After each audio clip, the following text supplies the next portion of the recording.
Municipal ఎన్నికల్లో బీసీలకు మరింత ప్రాధాన్యత దక్కనుంది. ఎన్నికల్లో 34% సీట్లు బీసీలకు వచ్చే ఛాన్స్ ఉంది. జనరల్ సీట్లలో మరో 10 నుంచి 12% ఇవ్వాలని అధికార పార్టీ యోచిస్తోంది. కాంగ్రెస్ బాటలోనే మిగతా పార్టీలు కూడా ఎక్కువ సీట్లు కేటాయిస్తాయని తెలుస్తోంది. పట్టణాల్లో ఎస్సీ ఎస్టీల జనాభా తక్కువగా ఉండడంతో చట్టపరంగా బీసీలకు అధిక సీట్లు దక్కే ఛాన్స్ ఉంది.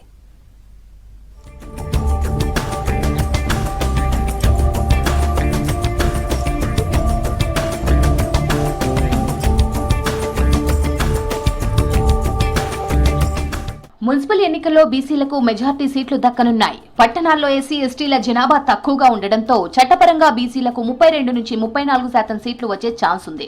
2019 మున్సిపల్ యాక్ట్ ప్రకారం రిజర్వేషన్లు 50%కి మించరాదు. 2011 జనాభా లెక్కల ప్రకారం మున్సిపల్ రిజర్వేషన్లు కేటాయిస్తే ఎస్టీలకు 3 నుంచి 4%, ఎస్సీలకు 13 నుంచి 14%కి దక్కే అవకాశం ఉంది. అంటే ఈ రెండు వర్గాలకు కలిపి కనిష్టంగా 16%, గరిష్టంగా 18% సీట్లు వస్తాయి. దీంతో మిగిలిన 32 నుంచి 34% సీట్లు బీసీలకేనని అధికారులు చెబుతున్నారు. బీసీ రిజర్వేషన్లకు మాత్రం డెడికేటెడ్ కమిషన్ లెక్కలను పరిగణలోకి తీసుకోనున్నారు.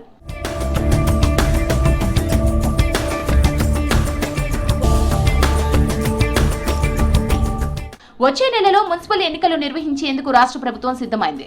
గడువు ముగిసిన 117 మున్సిపాలిటీలు, 6 కార్పొరేషన్లలో ఎన్నికల నిర్వహణకు రాష్ట్ర ఎన్నికల సంఘం ఏర్పాట్లు చేస్తోంది. మొత్తం 123 బల్దియాల్లో 2996 వార్డులు ఉన్నట్లు ఇప్పటికే అధికారికంగా ప్రకటించింది ఎస్సీసీ. ఈ వార్డులతో పాటు చైర్మన్ పదవులకు ప్రభుత్వం రిజర్వేషన్లను ప్రకటించాల్సి ఉంది. 2019 మున్సిపల్ యాక్ట్ ప్రకారం రిజర్వేషన్లు 50%కి మించరాదు. 2011 జనాభా లెక్కల ప్రకారం మున్సిపాలిటీల్లో ఎస్టీలకు 3 నుంచి 4%, ఎస్సీలకు 13 నుంచి 14% దక్కే అవకాశం ఉండగా, డెడికేటెడ్ కమిషన్ లెక్కల ప్రకారం బీసీలకు 34% వరకు సీట్లు వచ్చే ఛాన్స్ ఉంది.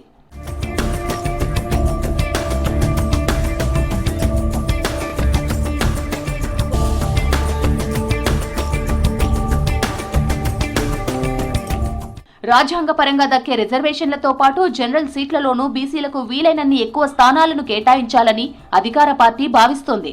హైకమాండ్ ఆదేశాలతో ఇప్పటికే పీసీసీ నిర్ణయానికి వచ్చినట్లు తెలుస్తోంది. మరోవైపు కాంగ్రెస్ బాటలోనే బీఆర్ఎస్, బీజేపీ కూడా జనరల్ స్థానాల్లో బీసీలకు ఎక్కువ సీట్లు కేటాయించాలనే ఆలోచనలో ఉన్నట్లు సమాచారం. ఇటీవల ముగిసిన సర్పంచ్ ఎన్నికల్లో జనరల్ స్థానాల్లోనూ బీసీలు సత్తా చాటడమే ఇందుకు కారణమని, ఏకంగా 52% సీట్లను గెలుచుకోవడంతో రాజకీయ పార్టీలు ఈ దిశగా ఆలోచన చేస్తున్నాయని విశ్లేషకులు అంటున్నారు. ఈ లెక్కన మున్సిపాలిటీల్లోనూ బీసీలు 50%కి పైగా సీట్లలో పాగా వేసే అవకాశం ఉందని అంచనా వేస్తున్నారు.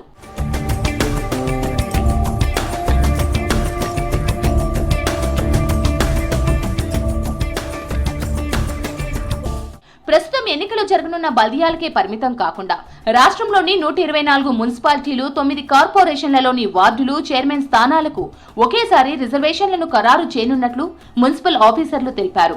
2020 మున్సిపల్ ఎన్నికల సమయంలోనూ అప్పటి ప్రభుత్వం ఇలాగే చేసింది. జీహెచ్ఎంసీ, వరంగల్, ఖమ్మం కార్పొరేషన్లతో పాటు పలు మున్సిపాలిటీల చైర్మన్లు, వార్డుల రిజర్వేషన్లను ముందుగానే ప్రకటించింది. ఈసారి కూడా వీటన్నిటికీ ఒకేసారి రిజర్వేషన్లు ఖరారు చేసి 2 ఫేజుల్లో ఎన్నికలు నిర్వహించనున్నట్లు తెలిసింది. రాష్ట్ర ఎన్నికల సంఘం ఇప్పటికే ముసాయిదా ఓటర్ల నోటిఫికేషన్ జారీ చేసి వార్డుల వారీగా ఓటర్ల లిస్టు ప్రకటించింది. మున్సిపాలిటీలు, జిల్లా కలెక్టరేట్లలో రాజకీయ పార్టీలతో సమావేశాలు నిర్వహించింది.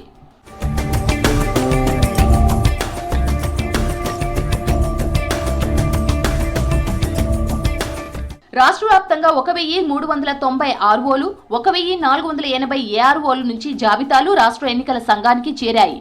మున్సిపాలిటీలో 18కి పైగా వార్డులున్న చోట అదనంగా 1, కార్పొరేషన్లలో 2 చొప్పున ఆర్ఓలు, ఏఆర్ఓలను నియమించనున్నారు. ఎన్నికల నిర్వహణలో రిటర్నింగ్ ఆఫీసర్లు, అసిస్టెంట్ రిటర్నింగ్ ఆఫీసర్ల పాత్ర కీలకం కానుంది.